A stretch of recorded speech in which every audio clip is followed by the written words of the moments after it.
Buenos días. Bueno, tenemos en la mesa mucha gente.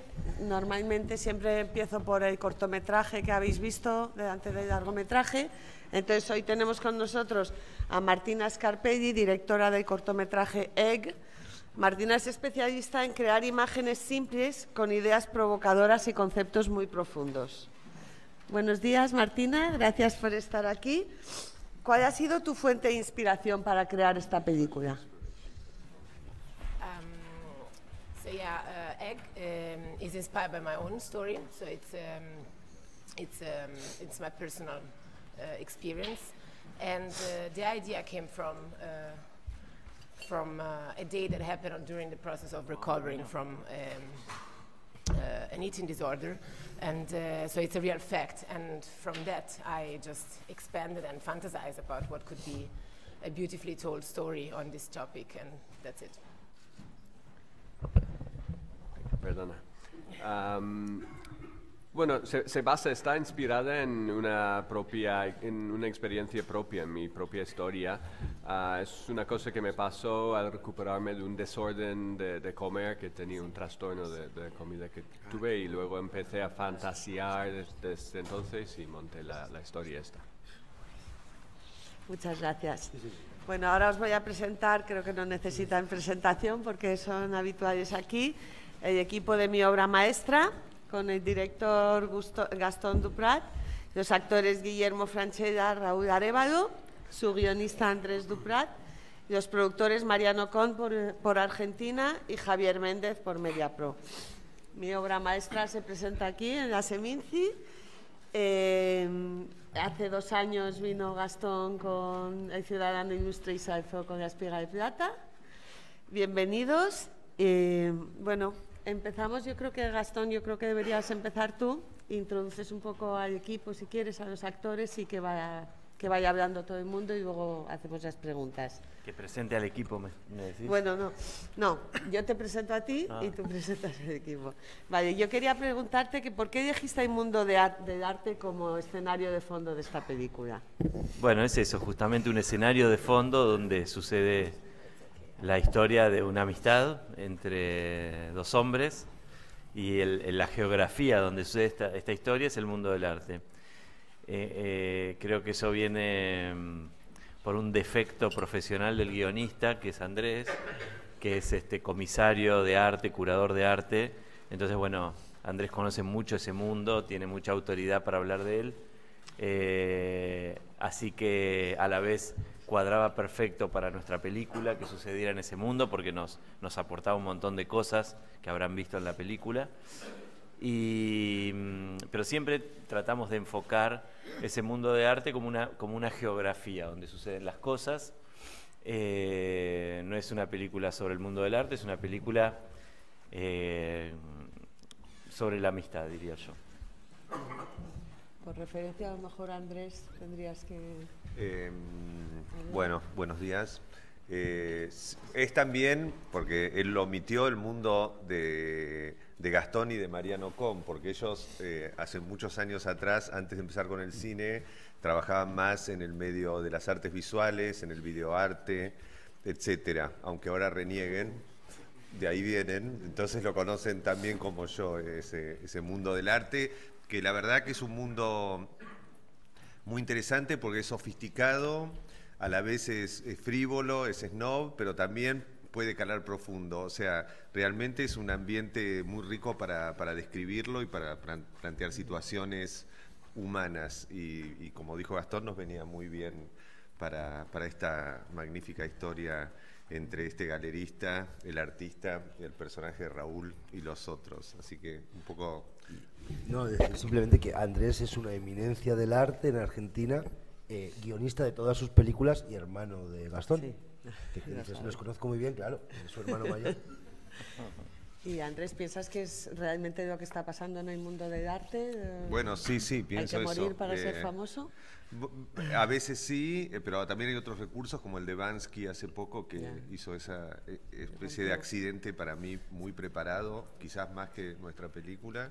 Pero son recursos lícitos, digamos, porque la obra es la obra y si suscita interés, suscita interés.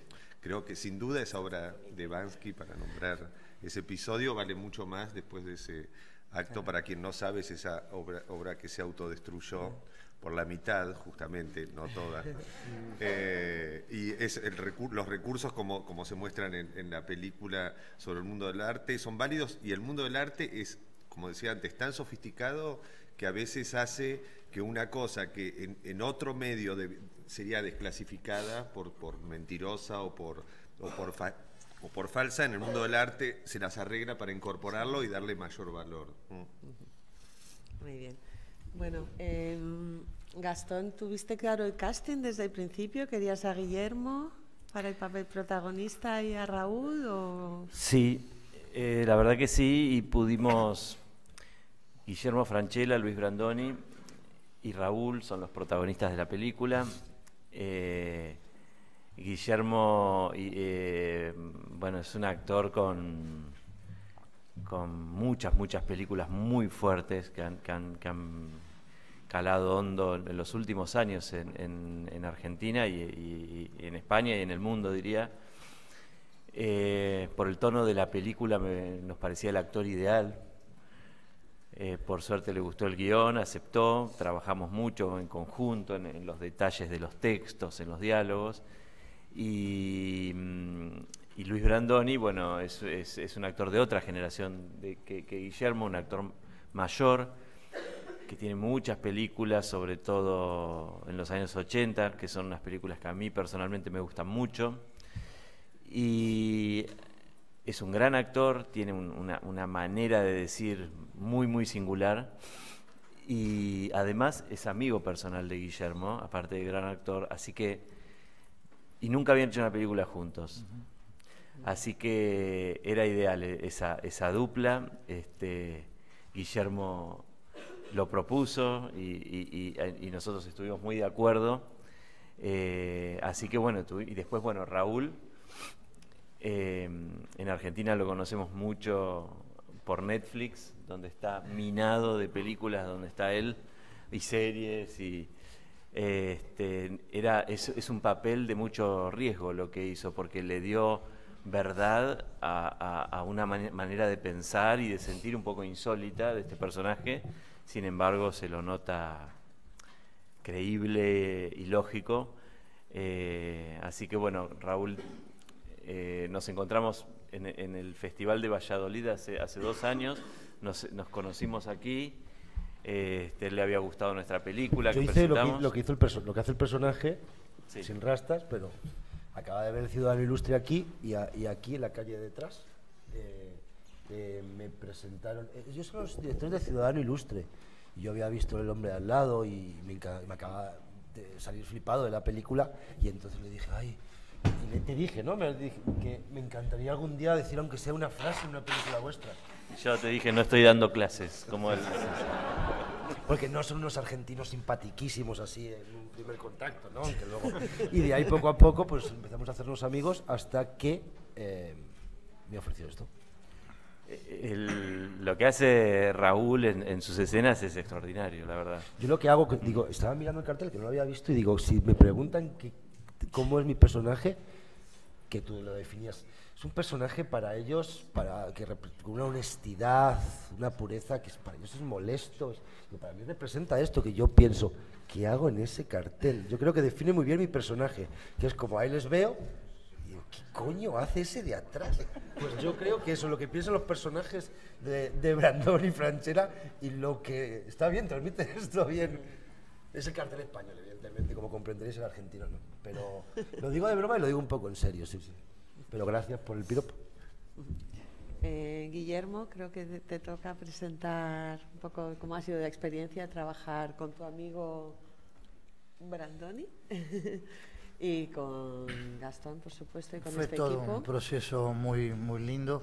Es como dijo Gastón, cuando me dieron el guión, ya desde una primera lectura me sedujo mucho el disparador, la propuesta, era realmente interesante. Yo también, como Raúl, había visto parte de su filmografía, como El hombre al lado, Ciudadano Ilustre, tanto de Mariano Con como de Gastón Duprat y de Andrés, y me sedujo mucho la idea.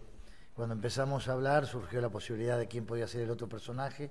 Le sugiero Brandoni, que es un brillante actor, y bueno, se generó un vínculo divino, divertido, profundo.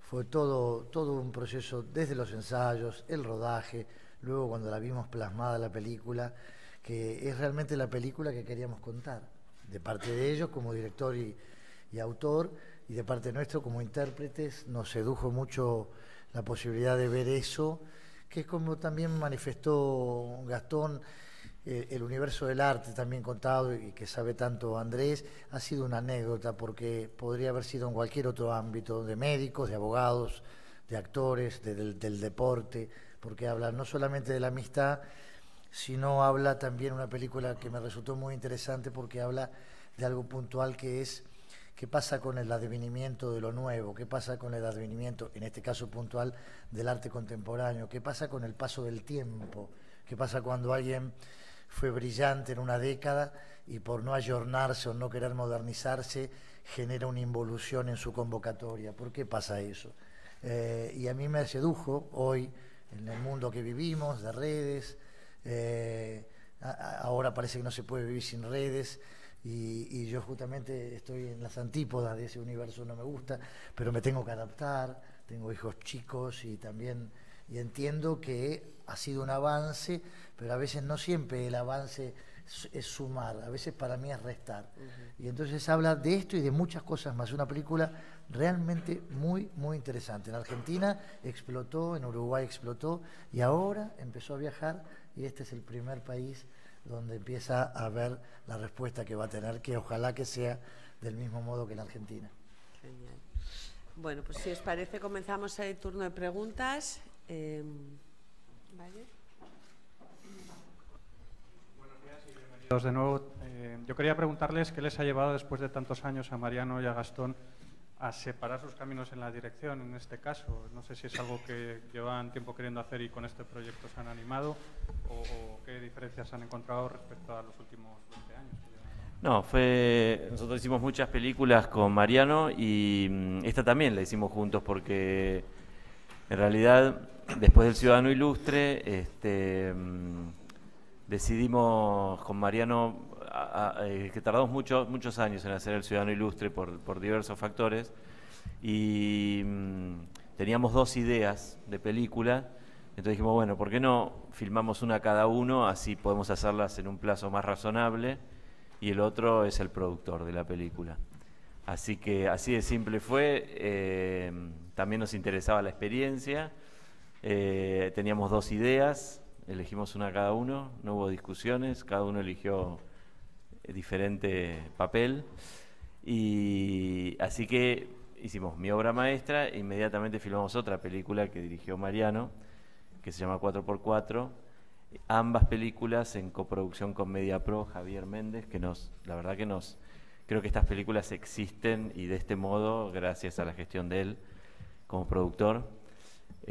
Así que bueno, armamos esta cosa singular de hacer una película cada uno, pero seguramente, en realidad, por el modo de trabajar nuestro, que es muy horizontal, donde qué sé yo, Andrés también se mete en la dirección, y por supuesto nosotros nos metemos en sus guiones, y siempre estamos abiertos a opiniones de productores o de actores, incorporamos los saberes de todo el mundo. Entonces, en general son películas de mucha preparación, donde el director más bien tiene que ejecutar lo que ya estaba bastante discutido antes, ¿no? No es que relativizo el rol de director, pero son películas realmente hechas de modo grupal. Hay muchos aportes. Qué sé yo, eso que contaba con los actores, bueno, yo quería aprovechar la experiencia de ellos en el guión, no para que me cuenten solo anécdotas pasadas. Porque la verdad que hicieron muchas películas, saben un montón, y yo quería tratar de incorporar todo lo que podía. Entonces también en su parte los actores son co-guionistas, co-directores de la película. Así que en este formato como democrático o que tiende a lo democrático de trabajo, no es nada complicado invertir roles y hacer lo que hicimos con Mariano, 2 películas, cada uno dirige una, ¿no?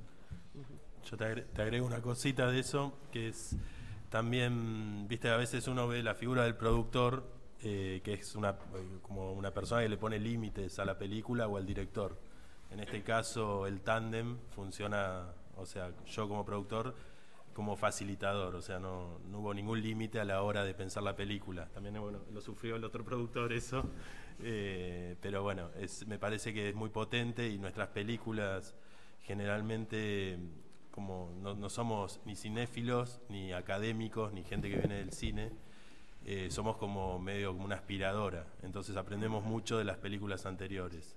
Y en este caso, bueno, teníamos el desafío de cuál era la película siguiente al Ciudadano Ilustre, y yo creo que quedó una película que tiene toda la experiencia del ciudadano ilustre, del hombre al lado, del artista, pero de una manera mucho más redonda, ¿no? Acompañada por un gran elenco, que bueno, era un punto de partida muy importante. Y así que bueno, ese fue el resultado de ese, o sea, mi figura o mi aporte como productor en este caso fue ser un facilitador, y bueno, y en el caso de, como contaba Gastón, de las 2 películas, el año que viene me tendrán por acá presentando 4x4 como director. Y yo voy a estar sentado ahí. Sí, espera, tenemos una pregunta ahí. Hola. Sí. Esta pregunta es para Martina Scarpelli y quisiera saber por qué se ha decantado por este singular estilo de animación para representar su historia. Okay. So in animation, it's choosing a style. It's like it's choosing something that you will have to deal with for long. Like you will have to draw every single frame for 3 years to make that movie in that style. So it's a storytelling element. In that case, in my case, first of all, it's my style, like I draw that way, so it's quite natural, and I choose it because it came naturally and it was therefore easier to manage. But also, the film is a symbolic film, is a metaphoric film, and a metaphoric story, and I didn't want to decorate it. I wanted to take out everything that wasn't the skeleton of the concept of the story. So the entire pre-production process, that when in animation you actually build the film, I started, designing and putting a lot of thoughts and ideas on the paper, but then over the entire pre-production process, I just took everything out, and what you see is whatever is necessary to be there in order for you to get the story, but all the rest is just gone. Pues elegir el estilo de la película es importante porque es algo con lo que tienes que lidiar durante mucho tiempo. Entonces, por ejemplo, dibujar cada fotograma pues es algo que tienes que hacer durante 3 años, por ejemplo. Pero elegí este estilo porque es mi propio estilo. Yo dibujo así y por lo tanto es natural para mí y es más fácil. También la historia es un poco metafórica. Y no quería separar esa parte personal de lo que es la historia de la película. En la preproducción empecé a diseñarlo todo, a dibujarlo todo, a ponerlo todo, y luego poco a poco empecé a sacar cosas de ahí para centrarme solo en la historia. Entonces lo que tenemos en la versión final es una parte muy pequeña de todo el trabajo, digamos. Gracias. ¿Hay una pregunta ahí?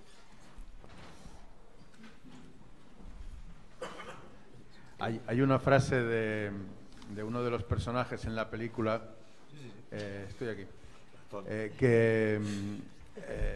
que quizás es un poco el resumen de toda la trama o del mensaje, por decirlo así, de la película, ¿no? Que es que este tipo es demasiado honesto. para sobrevivir en esta sociedad no se puede ser demasiado honesto.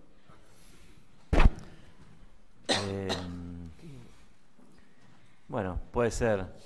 De todas maneras, es un estereotipo, ¿no es cierto? Y aparte, bueno, es tal vez demasiado honesto el personaje, o este tipo de personajes parece ser demasiado honesto, no significa que lo sea, porque, digamos, este personaje también está siempre a la búsqueda de un beneficio, de un interés propio, ¿no es cierto?, el personaje que hace Raúl. Qué sé yo, es como una honestidad malentendida, ¿no? Y el personaje responde a un estereotipo que se ve más bien desde Argentina, que es el europeo que viene a hacer turismo solidario a Sudamérica y ahí se entera de la pobreza y se saca fotos con los pueblos originarios y les regalan zapatillas y juntan comida y la llevan. Hay algo también denso en eso, porque esas actitudes de solidaridad esconden situaciones de poder, ¿no? El que soluciona, el que da comida, o sea, es como si fuese que el solidario siempre va a necesitar que haya gente que lo necesite. Y luego, estos son los que llegan a España en este caso, y he estado en Bolivia ayudando a los niños tan mal, ha sido duro, como ha estado un mes y, ¿no? El que se va 5 años no habla de esto. Y no deja, visto desde Argentina, no deja de ser una situación medio hipócrita el europeo que va a hacer solidaridad y lavarse la culpa ayudando a algunas personas puntuales, ¿no? Después también eso que decía antes, la solidaridad entendida de esa manera esconde atrás una cuestión de poder hacia el ayudado, ¿no? Es como un ayudador compulsivo. Y que necesita que haya gente que esté mal efectivamente para él cumplir su rol de ayudador solidario, ¿no? Así que tampoco es tan transparente el rol solidario. Sí, últimas preguntas. Hola, mi pregunta es para Martina. En tu corto vemos a una mujer encerrada en una casa con un huevo. ¿Por qué escogiste el huevo y qué es lo que representa? Gracias.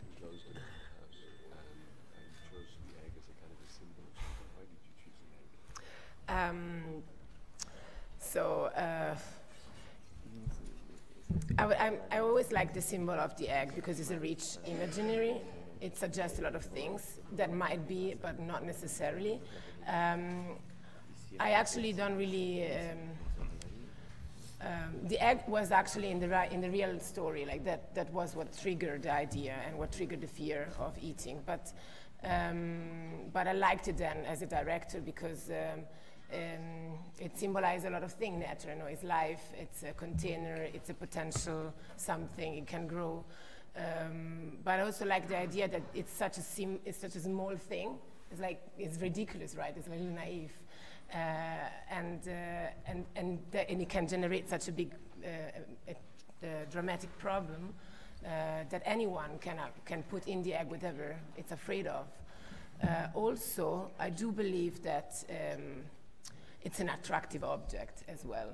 So because it's so smooth and silky and aesthetically it's beautiful. So yeah, I think it was very interesting for me seeing something that is so beautifully and attractive at the same time scary and disgusting. And I wanted that feeling generated from something like this for everyone. So that's why. Bueno, siempre me ha gustado lo que representa el huevo. Sugiere muchas cosas, tiene mucha potencial de lo que podría ser en un futuro, y también el huevo estuvo presente en la idea original, en la historia original que provocó la película. Simboliza la vida, la potencia que tiene, el futuro crecimiento, pero a la vez es algo tan pequeño, ingenuo, pero simboliza lo grande. Es atractivo, como objeto en sí es atractivo, suave, es estéticamente algo bello, entonces Realmente era impresionante en ese sentido. Es interesante, atractivo, por una parte, pero por otra parte nos da miedo, podría ser algo asqueroso, entonces quería algún objeto que podría transmitir ese mismo a los espectadores. Gracias. Bueno, una última pregunta. Aquí.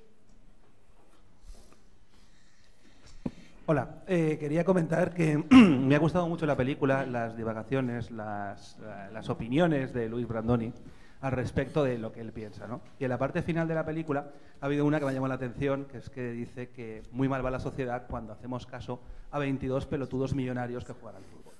Entonces quería que me comentara si habéis tirado con cañón, ¿sabes?, directamente, por lo que significa para los argentinos el fútbol. Muchas gracias. Cuidado porque aquí Francella es un gran futbolero. No, bueno, acá tenemos posiciones encontradas seguramente con Guillermo porque no sé quién es esa frase. ¿No te acordás? No, la inventamos por ahí. Yo pienso eso. Y no es que pienso todo lo que que estoy de acuerdo con todo lo que se dice en la película para nada, pero en ese caso sí, me parece demasiado. Él estará muy en contra de lo que dijo. Soy futbolero, pero me gusta vivir sin ese escepticismo que él vive, el personaje de Brandoni vive. Me gusta, hay un nihilismo de no credibilidad en nada, que soy un poco más optimista en general. Bueno, me han pedido una última pregunta. Perdón, Borges decía, ahora me acordé que opinaba del fútbol, el escritor Jorge Luis Borges, argentino, que lo detestaba, el fútbol, por supuesto, y una vez vio un partido de fútbol por primera vez, nunca había visto ninguno, y terminó y dijo, ¿y por qué no le dan una pelota a cada equipo que se pelean por la misma? Y listo, terminó. Hola, una pregunta breve. ¿El cine es arte? ¿Para mí es la pregunta? ¿Para quién? Bueno, esa definición de qué es arte, ¿no? Bueno, tiene muchas variantes. Yo pienso que es arte no porque la película sea buena, podría ser mala y serlo también, porque digamos que es tal vez una aproximación a definir qué es arte, son esas manifestaciones culturales de todo tipo que nos representan, así que sí, creo que sí, forma parte. En cuanto a lo técnico, el cine es un arte híbrido absolutamente, donde confluyen montones de otras artes, pero si el cine es una manifestación artística, sí, lo cual esa definición no es un juicio de valor sobre la película. Creo que es arte, todo tipo de películas, incluso las muy malas también. Sí, lo interesante que decía al principio Andrés es esto que tiene el arte, el mundo del arte, en donde él trabaja con respecto al cine, en cuanto a que si tú ves una película y no te gusta, aunque sea subjetivo absolutamente, dices, no te gusta, no ha llegado al público, o es una comedia, nadie se ríe, pues algo está mal, ¿no? Aunque le guste a alguno. En el arte siempre hay como una vía de no lo entendiste, no has entendido esto, ¿no? Hay un poquito de esto, ¿no? Esto, lo típico de, ¿y esta mancha roja? No está preparado. En el arte hay mucho de eso, y de eso también se ríe muy finamente la película. Se dice que los comisarios de arte son las personas capaces de justificarlo todo, que ese es el rol que tenemos. Sí. Bueno, pues nada, damos por finalizada la rueda. Muchas gracias.